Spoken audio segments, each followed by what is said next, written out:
오늘도 말씀 속에서 주의 음성 듣게 되시기를 예수의 이름으로 축원합니다. 귀하신 하나님의 말씀은 사무엘하 5장 17절에서 25절입니다.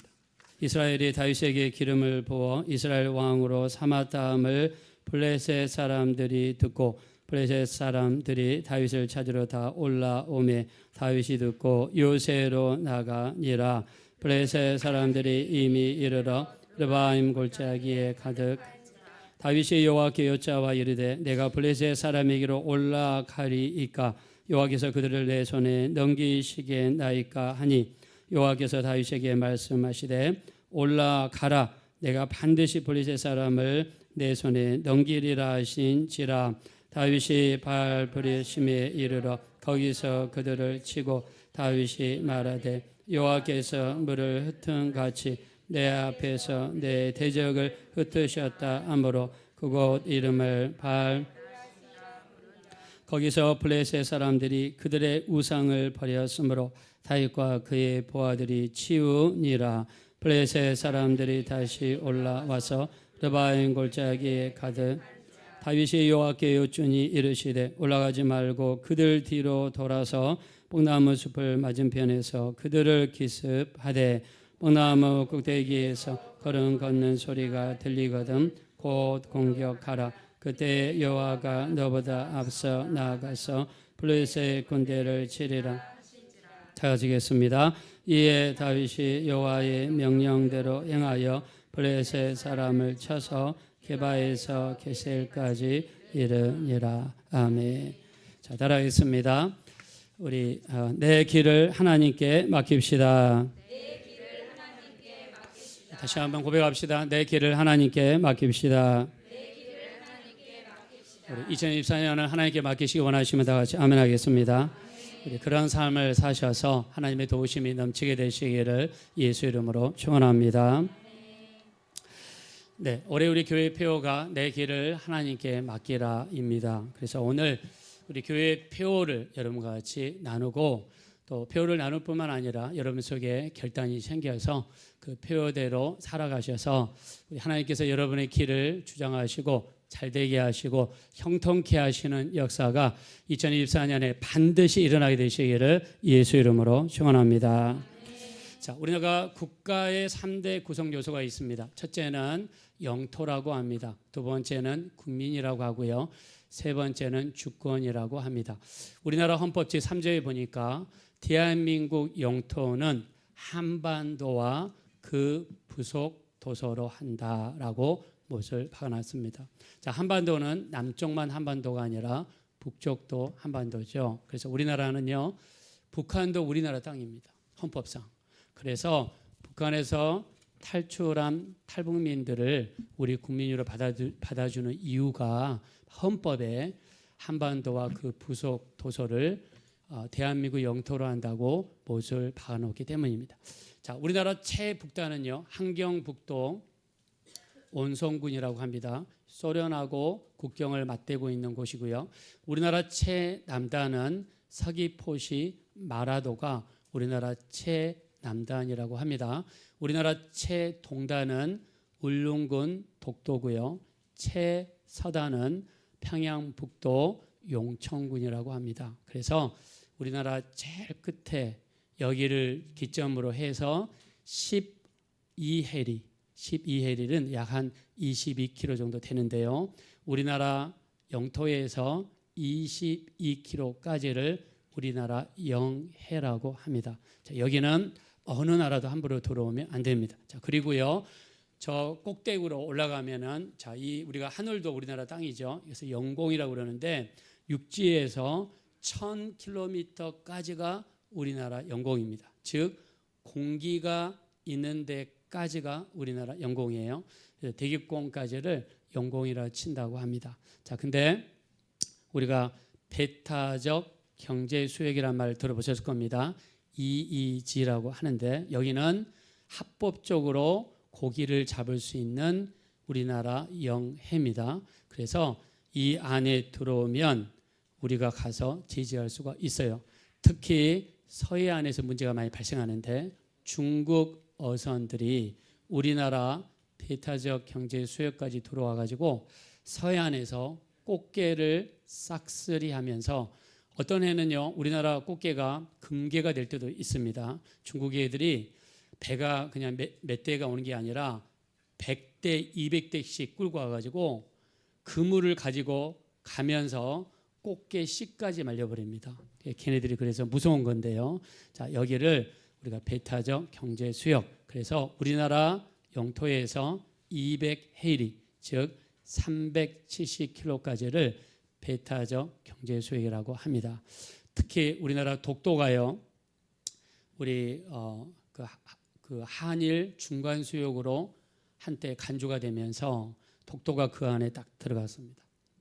이날에 우리나라 정부에서 이 얘기를 잘못해가지고 독도가 한일 중간 지역에 들어가 버렸어요. 그래서 저 일본 저 무지한 놈들이 우리 독도를 자기네 땅이라 이렇게 우기고 있습니다. 자, 배타적 경제 수역 안에서는요 우리가 합법적으로 지하 자원을 캘 수가 있습니다. 독도 밑에는요 흰색 금덩어리가 숨겨져 있다고 그러죠. 지하 자원이요. 그래서 그걸로 우리 수많은 에너지원을 만들 수 있다고 하는데 아마 일본이 그것을 넘보지 않나 이렇게 생각을 합니다. 자, 국가가 구성되기 위해서는 영토가 필요하고 그 다음에 국민이 필요하고 세 번째는 주권이 필요합니다. 자, 우리나라가 주권을 잃어버릴 때가 있었어요. 그게 36년 동안 일본에게 넘긴 적이 있었습니다. 얼마나 뼈아픈 일입니까? 그래서 우리나라가 힘을 길러야 됩니다. 경제도 키워야 되고요. 군사력도 키워야 되고요. 어느 나라도 넘볼 수 없는 강소대국을 만들어야 됩니다. 저는 새벽 기도마다 기도합니다. 우리나라가 부국강병 강소대국을 이루게 해달라고. 그래서 강소대국은 유럽을 보세요. 핀란드라든가 뭐 이렇게 작은 나라들임에도 불구하고 네덜란드 같은 나라들 전 세계에서 가장 잘 사는 나라, 경제적으로 군사력으로 대단한 나라들이잖아요. 그래서 우리나라도 강소대국이 되면 일본이 건들지 못하고 중국이 건들지 못하고 북한과 러시아가 건들지 못한 나라가 되지 않겠습니까? 자, 그래서 이 주권을 빼앗긴 때는 얼마나 슬프고 힘듭니까? 이 주권이라는 것은요, 우리 국민의 힘으로 우리 지도자를 뽑고 우리의 힘으로 우리의 헌법을 만들고 우리의 힘으로 우리나라를 이끌어갈 수 있는 권리, 이거를 주권이라고 이야기를 합니다. 자, 그래서 주권이 국민에게 있으면 민주주의가 되는 거고요. 주권이 왕에게 있으면 군주주의가 되는 거고요. 주권이 독재자에게 있으면 독재자 나라가 되는 것이죠. 자, 우리나라는 자유민주주의, 자유시장경제라고 헌법에 못이 박아져 있습니다. 그래서 이 헌법을 바꾸려는 노력을 하면 절대로 안 됩니다. 우리나라 자유민주주의 이 하에서 우리 기독교가 융성하게 발전했고 전도할 수 있었고 우리 교회가 성장할 수 있었기 때문입니다. 그래서 우리 주권이 우리는 국민에게 있는데, 자, 그러면 우리 예수 믿는 사람들에게 주권은 누구에게 있느냐? 성경에서는 우리의 주권이 하나님께 있다라고 말씀하고 있습니다. 자, 역대상 29장 11절에 보니까 천지에 있는 모든 것이 주의 것이며 주권이 주님께 있나이다 라고 이야기했습니다. 자, 따라하겠습니다. 주권이 하나님께 있습니다. 우리 진심으로 동의하시면 다 같이 아멘 하겠습니다. 자, 우리의 주권은 성경에서 누구에게 있느냐? 하나님께 있다라고 이야기했어요. 자, 이 역대상 29장 11절은 다윗이 성전을 지을 수 없다는 하나님의 불허를 받고 나서 기도하면서 하나님 앞에 드린 기도문입니다. 자, 주권이 하나님께 있다고 고백한 사람이 다윗이에요. 그리고 오늘 본문에 나와 있는 이 일을 행한 사람이 바로 다윗입니다. 자, 성경에서 우리의 길을, 우리가 해야 될 일들을 철저하게 기도로서 하나님께 맡기고 하나님께 여쭤보고 하나님께 기도하고 하나님이 도우시도록 간구하고 하나님이 인도해 주시도록 갔던 정말 대표적인 사람이 누구냐? 다윗입니다. 그래서 오늘 제가 본문을 우리가 전에도 한번 다뤘지만 또 이렇게 올린 이유는 다윗처럼 주권을 하나님께 드리고 우리 길을 하나님이 주장해 주시기를 사모하는 마음으로 오늘 본문을 올렸습니다. 자, 우리 본문으로 돌아가셔서 17절 보겠습니다. 자, 17절 다 같이 읽겠습니다. 시작. 이스라엘이 다윗에게 기름을 부어 이스라엘 왕으로 삼았다 함을 블레셋 사람들이 듣고 블레셋 사람들이 다윗을 찾으러 다 올라오매 다윗이 듣고 요새로 나가니라. 아멘. 자, 다윗에게 기름을 부었습니다. 누가 부었습니까? 이스라엘 민족들이 다윗에게 기름을 부었습니다. 그리고 북쪽 이스라엘과 남쪽 유다의 공식적인 왕이 되었습니다. 자, 다윗은요 일평생 기름을 몇 번 부음을 받았습니까? 일평생 3번 기름을 받았어요. 자, 사무엘 선지자가 하나님의 명령을 받아가지고 다윗의 집을 찾아왔습니다. 이 집에 기름을 부을 다음 사울의 뒤를 이어서 다음 왕이 될 만한 사람이 있다. 근데 누군지를 몰랐어요. 그래서 이 다윗의 형들 첫 번째부터 넘버 7까지 한 명 한 명 진화하게 만들었어요. 근데 하나님께서 묵묵부답이세요. 아무도 하나님이 인정하지 않았습니다. 사무엘 선지자가 다윗의 아버지 이새에게 물어보죠. 이 외에 다른 아들이 없느냐. 아들 8번째 넘버 8이 있는데 그가 밖에서 양을 치고 있습니다. 그를 불러오십시오. 불러왔는데 얼굴이 붉고 외모가 수려했다라고 그랬습니다. 그리고 하나님께서 다윗에게 기름을 부으라고 말씀하시죠. 자, 첫 번째 기름 부으심이 다윗에게 임한 다음에 다윗에게 어떤 역사가 일어났습니까? 다윗이 전쟁터에 나갔습니다. 그리고 블레셋과 1대1로 맞짱을 떴어요. 수일 동안 어떤 이스라엘 군인도 한 명도 나서는 사람이 없었습니다. 다윗에게 기름 부음이 임하고 나서 강하고 담대한 마음이 생기고 나서 하나님께서 그를 주장하시니까 이 골리앗과 1대1에 싸워가지고 골리앗을 쓰러뜨리는 놀라운 역사가 나타났습니다. 두 번째 기름 부음이 언제 임했습니까? 사무엘하 2장 1절에 남쪽 유다의 왕으로 기름을 부었어요. 두 번째 기름을 부을 때 다윗은 영역이 넓어졌습니다. 시골 목동에서 남쪽 유다의 왕으로 넓어졌습니다. 그리고 오늘 본문에 세 번째 기름 부음이 임했어요. 세 번째 기름 부음이 임했을 때 이제 드디어 이스라엘 전체의 왕이 되고 땅도 넓어지고 일할 수 있는 반경도 넓어졌습니다. 기름 부음이 첫 번째 임할 때는 이 정도 역사가 일어났다면 두 번째는 더 크게, 세 번째는 더 크게 하나님이 역사했습니다. 올해 2024년에 여러분에게 성령의 충만하심이 3번 이상 충만하게 일어나셔서 여러분의 영역도 넓어지시고 하시는 일도 넓어지시고 하나님의 축복의 범위도 넓어지게 되시기를 예수 이름으로 축원합니다. 다윗은 오늘 17절은요 3번째 기름 부음이 임했습니다. 자, 그리고 나서 다윗이 전쟁을 수행하러 나갔어요. 누가 쳐들어왔습니까? 블레셋 군대가 쳐들어왔습니다. 블레셋 군대는요 우리 지금 팔레스타인 땅에 거주하고 있는 바로 선조들입니다. 그들은 시간만 나면 이스라엘을 괴롭히고 힘들게 했습니다. 지금도 싸움이 일어나고 있죠. 이들이 쳐들어왔어요. 자, 이스라엘 전체의 왕이 됐으니까 참모진이 얼마나 많겠습니까? 아마 이렇게 할 수 있죠. 자, 국방부 장관 나오시오. 육군 참모총장 나오시오. 별단 사람들은 다 오십시오. 우리 한번 회의합시다. 어떻게 하면 이길 수 있는지, 다른 좋은 손자병법이 있는지 회의합시다. 할 수 있겠죠. 자, 그러나 다윗은 주권을 하나님 앞에 드렸기 때문에 가장 먼저 한 일은요, 앞으로 있을 일을 하나님께 맡기고 기도하게 되죠. 자, 두 가지를 물어봅니다. 19절입니다. 자, 다 같이 한번 읽겠습니다. 시작.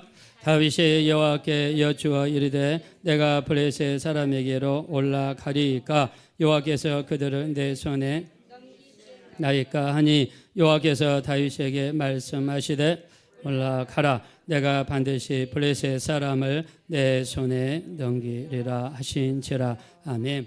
자, 전쟁을 놔두고 다윗이 두 가지를 기도했습니다. 무슨 말입니까? 첫째, 무슨 기도를 했습니까? 하나님, 올라갈까요 말까요? 전쟁하러 올라갈까요 말까요? 어떻게 보면 여러분 좀 웃긴 기도 아닙니까? 지금 적은 쳐들어와 가지고 이미 골짜기에 주둔하고 있어요. 무슨 말입니까? 지금 쳐들어올 기세예요. 다윗은 올라갈까요 말까요? 두 번째, 우리가 올라가면 그들을 우리 손에 넘기시겠습니까? 하나님께 철저히 물어봤어요. 그래서 우리 기도는요 구체적으로 들을 필요가 있어요. 그냥 싸잡아 가지고 하나님 갈까요 말까요? 하나님께서 가거라 그러면 우리 한국 사람 같으면 할렐루야, 하나님이 모든 것을 맡기셨다 그러면서 나갈 것 같아요. 다윗은 두 번째 기도하죠. 올라가면 그들을 우리에게 넘기시겠습니까? 올해 2024년에는요, 우리 기도도 이렇게 했으면 좋겠습니다. 여러분들이 무슨 일을 작정할 때 아니면 어떤 큰 일을 행할 일이 있으시면 미리 기도하는 겁니다. 미리 기도하는 거예요. 예, 제가 여러분한테 전에 말씀드린 적이 있는데, 제가 토론토에서 목회할 때 우리가 여름이 되면은요 반드시 하는 행사가 한 가지가 있습니다. 그게 뭐냐면 침례식입니다. 호수에 나가서, 거기는 호수가요 얼마나 큰지 끝이 안 보여요. 무슨 바다 같습니다. 호수에 나가서 침례식을 거행을 합니다. 그래서 이 침례식을 나갈 때 가장 관건이 비잖아요. 비가 오면은 행사가 망치는 거잖아요. 그래서 저랑 저 집사람이랑 하여튼 몇 달 전부터 기도를 했어요. 하나님, 이날은 우리가 침례식을 합니다. 침례식 하는 사람들에게 기쁨을 주시고 좋은 날씨 속에서 이루어지게 도와주십시오. 간절히 기도했습니다. 진짜로 간절히 기도했어요. 근데 일기예보를 보니까 주일날이 비가 온다고 나와 있어요. 주일날 아침에 딱 일어났는데요, 비가 와요. 저희가 오후 2시에 예배를 드렸거든요. 캐네디언 처치를 렌트를 해가지고 우리가 캐네디언 교회가 오전에 예배 드리면 우리가 오후 2시에 예배를 드렸어요. 12시가 돼도 비가 안 멈춰요.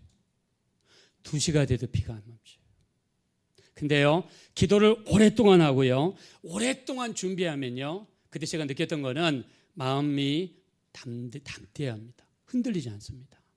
하나님께서 우리 기도를 들으셨다. 오랫동안 우리는 기도했다. 하나님께서 우리 기도를 들으셨으니 반드시 역사하실 거라는 막 담대함이 이 안에 있는 거예요. 그래서 끝까지 기도했습니다. 예배 드리면서 이렇게 말씀 전하면서 헌금하는 시간에 저 뒤에 앉아가지고 하나님, 비가 멈추게 도와주세요. 오랫동안 기도했으니 하나님 역사해 주세요. 축도를 딱 마치고요, 밖에 딱 나갔는데 비가 그쳤어요. 비가 그쳤어요. 그래서 예배 전에 우리 성도님들이 목사님 오늘은 취소하시죠 그랬는데 제가 그랬습니다. 기도했으니까 하나님이 들으셨으니까 인도해 주실 거라고. 그래서 그냥 강행을 했습니다. 근데 우리 가는 길이요, 비가 안 오는 거예요.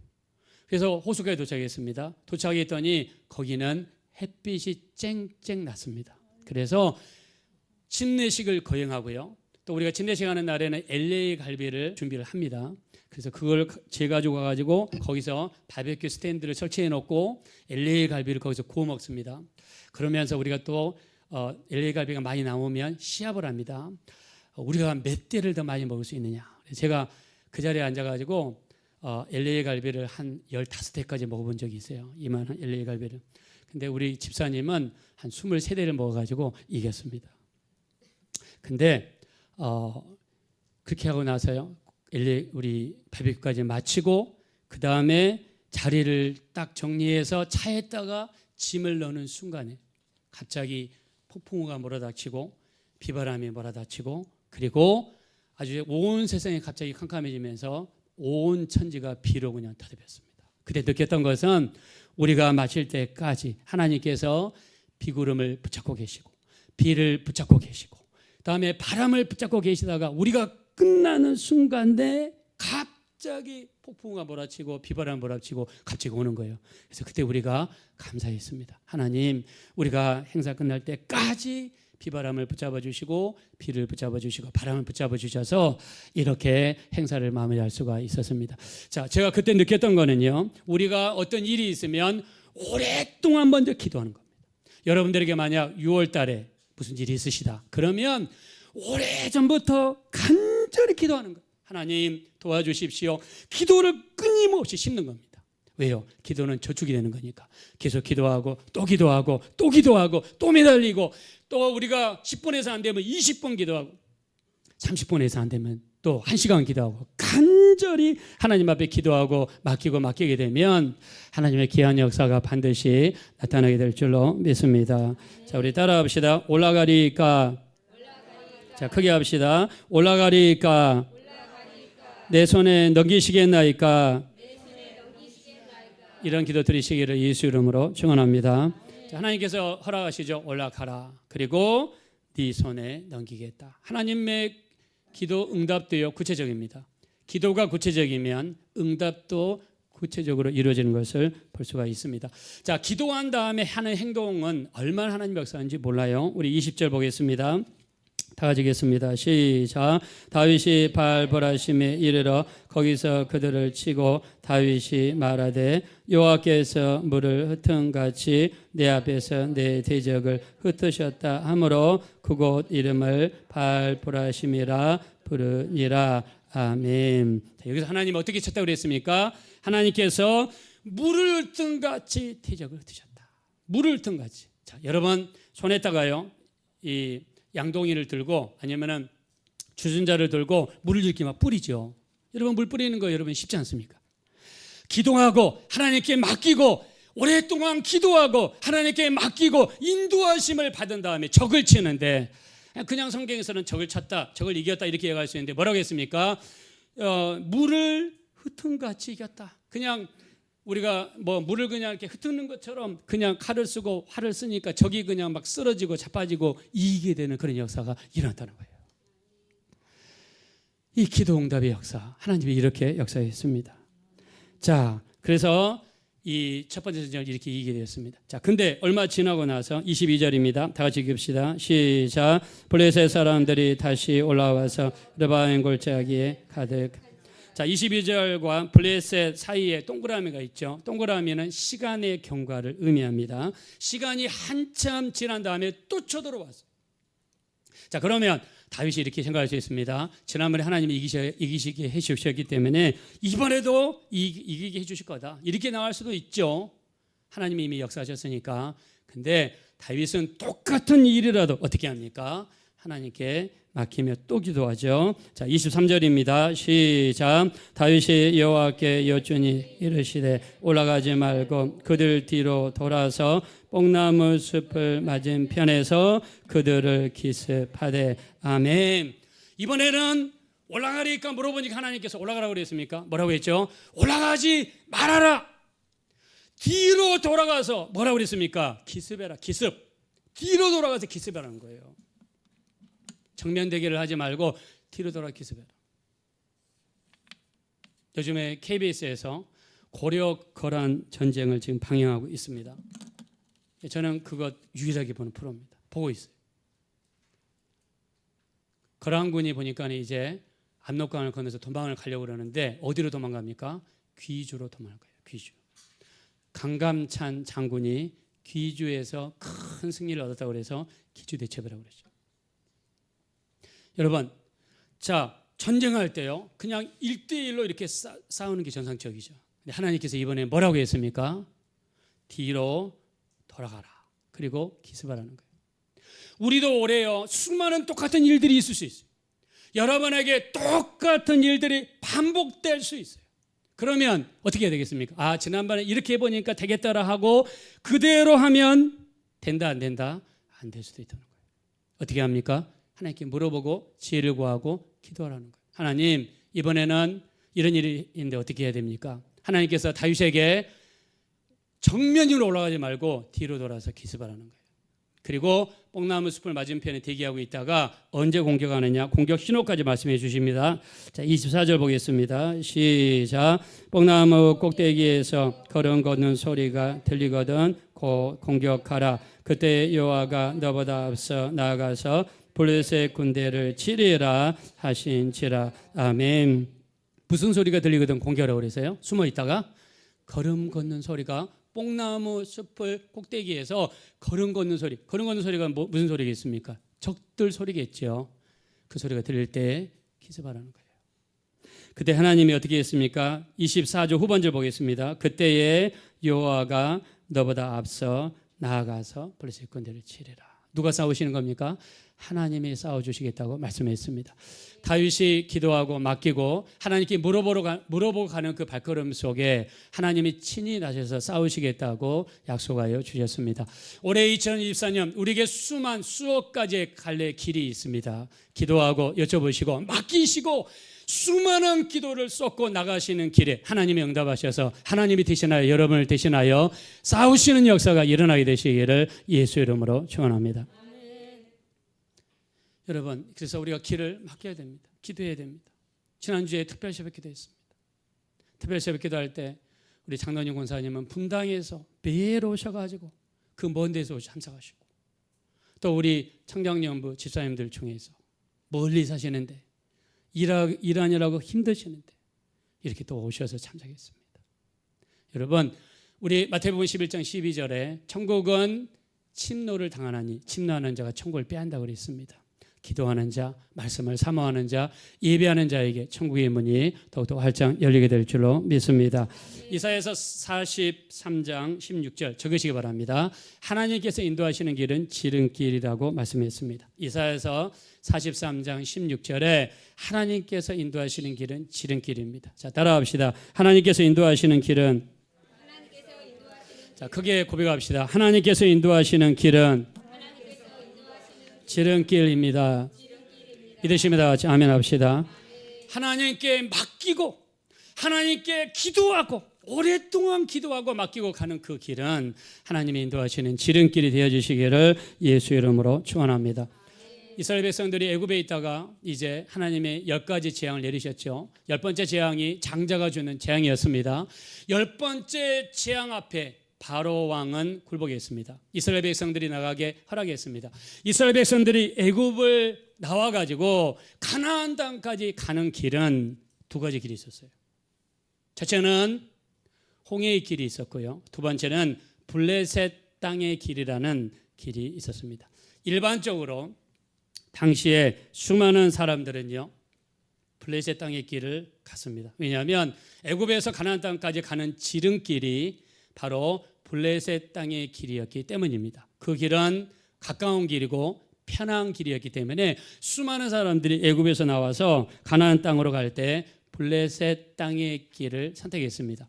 아마 200만 되는 이스라엘 민족 중에서도 이제 애굽을 나와서 가나안 땅까지 빨리 가자, 그래서 우리가 블레셋 땅의 길로 가자라고 기대했던 사람들도 있었던 것 같습니다. 그런데 하나님께서는 그 길로 인도하지 않으시고 어느 길로 인도하셨습니까? 홍해길로 인도하셨습니다. 홍해길로 가면 활이 휘어진 것처럼 뺑 돌아서 가는 사막의 길이었기 때문에 많은 사람들이 그 길로 가지 않았습니다. 자, 그러나 홍해길로 가는 길이 하나님의 인도하시는 길이었어요. 우리 이렇게 생각할 수 있습니다. 아니, 하나님, 왜 다른 사람들처럼 나는 이 길로 인도하지 않습니까? 왜 더 편한 길, 더 좋은 길, 더 쉬운 길로 인도하지 않습니까? 왜 하나님 하필이면 더 어렵고 힘들고 복잡한 길로 인도하십니까? 이스라엘 백성도 불평했어요. 홍해길 앞에서 불평했습니다. 원망했습니다. 그리고 모세를 원망했어요. 근데요, 블레셋 땅의 길에는 누가 숨어 있냐면 수많은 블레셋 군대가 숨어 있습니다. 그 길로 가게 되었다면 이스라엘 민족은 전쟁을 수행해야만 했다고 합니다. 전쟁을 수행하면 어떻게 됩니까? 이스라엘 백성들은 430년 동안 애굽에 살면서 군인으로 훈련을 받은 적이 있나요? 무기를 써본 적도 없고 군인으로 훈련 받아본 적도 없어요. 전쟁을 수행할 수 있는 능력이 없습니다. 출애굽기 17장 13절에 이렇게 표현하고 있습니다. 하나님께서 블레셋 땅의 길로 인도하지 않으시고 홍해길로 인도하시는 이유는 이스라엘 백성들을 구원하시고 그들이 애굽으로 돌아가지 않게 하시려고 인도하셨다는 거예요. 자, 블레셋 땅의 길로 갔으면 전쟁을 해야 돼요. 수많은 사람들이 길에서 죽습니다. 자, 우리가 설상가상으로 전쟁을 가까스로 이겼다고 합시다. 수많은 피해를 입고 이겼다고 가정을 해봅시다. 뒤에는 누가 따라올까요? 뒤에는 애굽 군대가 따라와요.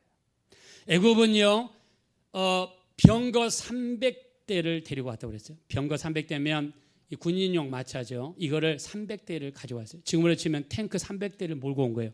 자, 탱크는 더 길에서 빨리 달리고 길에서도 더 크게 역사합니다.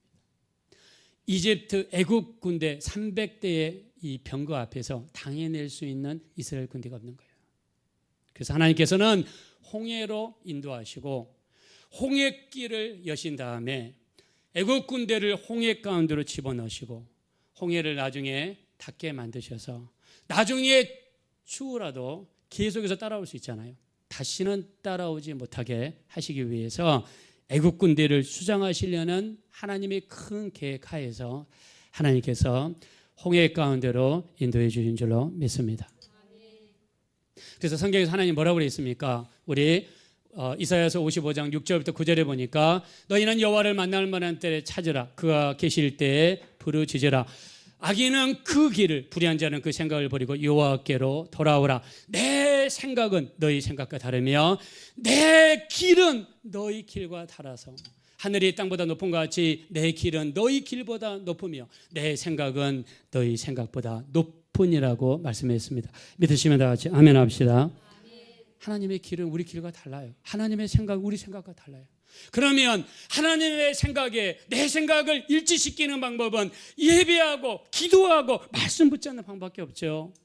하나님께 날마다 기도하는 방법. 그리고 내 길과 하나님의 길이 다르다고 그랬잖아요. 내가 기도하지 않고 말씀 붙잡지 않으면 나는 내 육신의 길로 내 생각대로만 갈 거예요. 근데 그 길에는 블레셋이 기다리고 있고 뒤에는 애국 군대가 기다리고 있고 우리 어떤 어려운 일이 벌일지 모릅니다. 그러나 하나님께 기도하고 하나님께 맡기고 하나님이 인도하시는 대로 가게 된다 그러면 하나님의 인도하시는 길은 우리 길보다 더 높으며 하나님의 생각은 우리 생각보다 높기 때문에 놀라운 하나님의 기적의 역사로 승리의 역사가 나타나게 될 줄로 믿습니다. 우리 길은 하나님 길과 달라요. 인정해야 됩니다. 그래서 맡기고 기도해야 돼요. 뭐라고 그랬습니까? 악인은 그 길을, 불의한 자는 그 생각을 버리고 돌아오라는 거예요. 우리가 지금까지 기도하지도 않고 말씀 붙잡지도 않고 내 뜻대로 내 생각대로만 살았어요. 그건 내가 내 인생의 주인 된 거예요. 내 주권을 내가 가지고 있는 것이죠. 성경은 역대상 29장 11절에 주권이 하나님께 있다라고 분명히 기록했습니다. 맡기는 거예요. 기도하는 거예요. 그래서 우리가 버려야 됩니다. 우리 고집을 버려야 되고 우리 생각을 버려야 되고 내 아집을 버려야 되고 우리가 날마다 버려야 돼요. 여러분 지난주에 일본에서 비행기끼리 서로 부딪혀가지고 비행기가 불탔습니다. 저는 일본에서 그런 일이 벌어진 거 보고 깜짝 놀랐어요. 일본은 그런 나라가 아니거든요. 그 다음에 어떤 좀 이상한 여자가 지하철에서 칼을 써가지고요 20명인가 상처를 줬어요. 그 다음에 또 지진이 나가지고 지금 그 골든타임이 지나면서 건물이 무너져서 수많은 사람들이 깔려 있습니다. 그래서 제가 저희 조언이가 지금 도쿄에서 비즈니스 미팅 때문에 거기에 좀 일을 좀 하고 있거든요. 제가 전화를 했습니다. 카카오톡 보이스톡으로 해가지고 야 빨리 일본을 좀 떠라. 야 거기 좀 이상한 나라다. 여러분 그 저페니스 에어라인 우리나라 대한항공이 있다 그러면 일본에는 일본 항공이 있죠. JAL 저페니스 에어라인. 근데 379명이요. 보니까 비행기가 서로 딱 부딪혀가지고요. 여객기 뒤쪽에 불이 붙었어요. 활주로를 막 달리는데. 근데 379명이 전원이 다 생존을 살았습니다. 근데 거기에서 뉴스를 보니까 이런 이야기를 하더라고요. 90초 룰을 이야기를 하더라고요. 90초 룰이 뭐냐면 비행기를 주문을 할 때요. 모든 승객이 가장 빨리 탈출할 수 있도록 문 4개를 배치를 한답니다. 그리고 자리도 그렇게 탈출할 수 있도록 배치를 한대요. 몇 초 안에요? 90초 안에 탈출 배치를 한대요. 그리고 이 승객들이 불안에 떨거나 그러면 한 번에 막 입구로 몰려오다 보면 압사당해가지고 죽고 못 나가잖아요. 그럼 다 죽는데요. 그래서 거기에 있는 승무원들이 말을 잘해야 된대요. 잘해야 되는데 반드시 하는 말이 있다고 합니다. 여러분 가방을 빼거나 핸드백을 빼려고 하는 동시에 여기 다 죽습니다. 다 죽는데요. 아무것도 빼지 마시고 몸만 나가야 됩니다. 몸만 나가야지 여러분 살 수 있습니다. 여러분이 잃어버린 그 기금속은 다 보험에서 우리 항공에서 다 갚아줄 겁니다. 걱정하지 마시고 몸만 빨리 나오셔야 됩니다. 라고 이야기를 해야 된대요. 그리고 차례차례 앞에서부터 거기에서 내려오면서 이 위에 그 캐비넷에서 짐을 빼려고 하는 순간에 못 나온대요. 짐을 빼려는 순간에 못 나온대요. 그래서 우리 그럴 일이 있어서는 안 되겠지만 혹시 비슷한 상황이 발생하면 무조건 몸만 쏜살같이 빠져나와야지 90초 안에 빨리 나올 수가 있대요. 그래가지고 일본 항공이 이번에 살았다는 거예요. 우리가 마찬가지입니다. 우리 소돔과 고모라 성을 보십시오. 하나님께서 빨리 떠나라, 뒤돌아보지 말아라, 앞만 보고 가라. 그냥 소돔과 고모라를 손속까지 빨리 나가라 그랬잖아요. 롯도 빠져나가고 롯의 두 딸도 빠져나갔는데 롯의 아내는요, 무언가 가지고 올 것이 있었는지 모르지만 뒤를 돌아보는 순간에 그 자리에서 소금기둥이 되고 말았습니다. 우리 하나님 말씀하시죠. 악인은 그 길을, 불의한 자는 그 생각을 버리고 돌아오라는 거예요. 우리가 지금까지는 기도도 안 하고 갔고요, 말씀 붙잡지도 않고 갔고요, 내 인생은 나의 것이니까 내 마음대로 지금까지 살았다 그러면 올해부터는 내 인생은 내 것이 아니라 하나님 것이고요, 내 주권은 내가 가지고 있는 것이 아니라 하나님이 가지고 있으니까 다윗처럼 기도하고 똑같은 일이 발생해도 또 기도하고 하나님께 맡기고 나가니까 그때마다 하나님이 다르게 인도하시고 하나님께서 나중에는 앞서 가시며 하나님께서 싸워주시는 놀라운 역사를 베풀어 줄 줄로 믿습니다. 그래서 우리 명철을 의지하면 안 돼요. 내 지식과 생각 의지하면 안 돼요. 아까 제가 이야기했잖아요. 잠언서 3장 6절, 너는 범사의 그를 인정하라. 그리하면 내 길을 지도하시리라. 너는 스스로 지혜는 체하지 말라. 하나님을 경외하며 악에서 떠날지어다. 이것이 내게 양약이 되며 내 골수가 윤택하여지리라 그랬습니다. 여러분, 이것이 내게 양약이 된다고 그랬어요. 양약은 약 중에서 최고의 약이고 골수가 윤택하여지리라. 어떻게 할 때? 범사의 그를 인정하라. 그리하면 내 길을 지도하시리라. 스스로 지혜는 체하지 말라. 하나님을 경외하며 악에서 떠나는 자에게 올해는 양약이 되고 골수가 윤택해지며 하나님의 놀라운 역사가 이루어지게 될 줄로 믿습니다. 신명기는요, 모세가 죽기 전에 기록한 책이에요. 창출, 레민신, 모세가 쓴 5개의 책입니다. 제일 마지막 책이 신명기입니다. 신명기는 모세의 자서전이랑 마찬가지예요. 죽기 바로 직전에 그가 경험했던 하나님을 신명기에다가 기록하면서 이스라엘 백성들에게 레슨, 교훈을 주고 있습니다. 신명기 1장 33절을 적으시기 바랍니다. 신명기 1장 33절, 하나님께서 너희보다 앞서 길을 가시며 텐트 칠 곳을 찾으셨고 낮에는 구름 기둥으로 밤에는 불 기둥으로 너희를 인도하셨느니라 라고 이야기했습니다. 모세가 경험했던 하나님은요, 하나님께 기도하고 맡기고 가니까 하나님이 우리보다 앞서가시더라. 우리 길보다 앞서가시더라. 그리고 우리가 텐트를 어디다 쳐야 될지, 여러분 다 사막이잖아요. 텐트를 어디다 칠지 모르겠지만 하나님이 친히 텐트 칠 곳을 찾으시더라. 텐트 친다는 의미는 물이 있다는 의미도 포함됩니다. 텐트 칠 곳을 하나님이 친히 찾으시더라. 그리고 낮에는 구름 기둥으로 밤에는 불 기둥으로 인도하시더라 라고 말씀했습니다.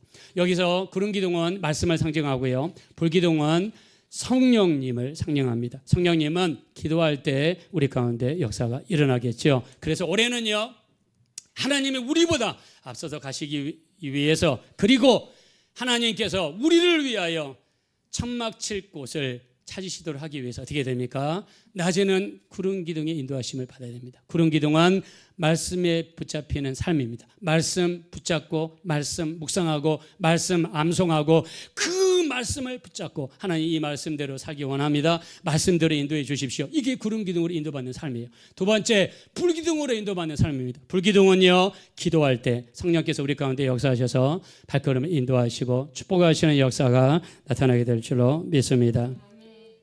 그래서 하나님은 우리보다 앞서 인도하시더라. 그리고 우리를 위하여 천막 찾을 곳을 찾으시더라 라고 말씀했습니다. 올해는 2024년 하나님께 맡기십시오. 정말 맡기십시오. 우리 하나님께서 인도하시는 길은 지름길입니다. 이사야서 43장 16절, 하나님이 인도하시는 길은 지름길입니다. 자, 그리고 우리 시편 37편 23절에 하나님께서 그의 걸음을 정하시고 그 길을 기뻐하시나니 그는 넘어지나 아주 엎드러지지 아니함은 주께서 그의 손으로 붙들어 주시기 때문이라고 말씀했습니다. 하나님께서 우리 걸음을 정하시는 분이고 그 길을 기뻐하신다라고 그랬습니다. 하나님이 우리 걸음을 정하시기 위해서는 맡겨야 됩니다.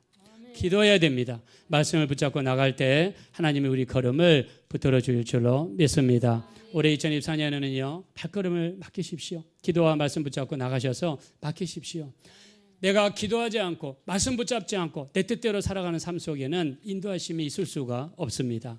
우리 다윗처럼 오늘 우리가 본문 말씀처럼 다윗은 기도하면서 맡길 때마다 하나님의 큰 역사가 나타났던 것처럼 맡기고 가시는 발걸음 속에 놀라운 역사가 나타나게 되시기를 예수 이름으로 축원합니다. 이 시간에 기도하실 때 우리 2024년은 기도하며 살게 도와주세요. 맡기며 살게 도와주세요. 말씀 붙잡고 살게 도와주세요. 다윗처럼 어떤 일이 있든지 간에 하나님께 맡기고 기도하고 인도하심을 구하며 살아갔을 때 하나님의 앞서 행하시며 하나님께서 대신하여 싸우시는 역사를 베풀어 주셨습니다. 2024년 우리 길을 하나님께 맡기기 원합니다. 내 길을 여호와께 맡겨라. 그를 의지하면 그가 이루시겠다고 우리 이 시편 37편 5절에 말씀했습니다. 우리 길을 하나님께 맡기기 원합니다. 하나님을 의지하기 원합니다. 하나님 우리 가운데 역사하셔서 이끌어 주시고 붙들어 주시고 인도하여 주시옵소서. 우리 합심으로 간절히 기도하겠습니다. 오라시고 아버지 하나님 진심으로 감사합니다. 우리 하나님 도와주세요. 불쌍히 여겨주세요.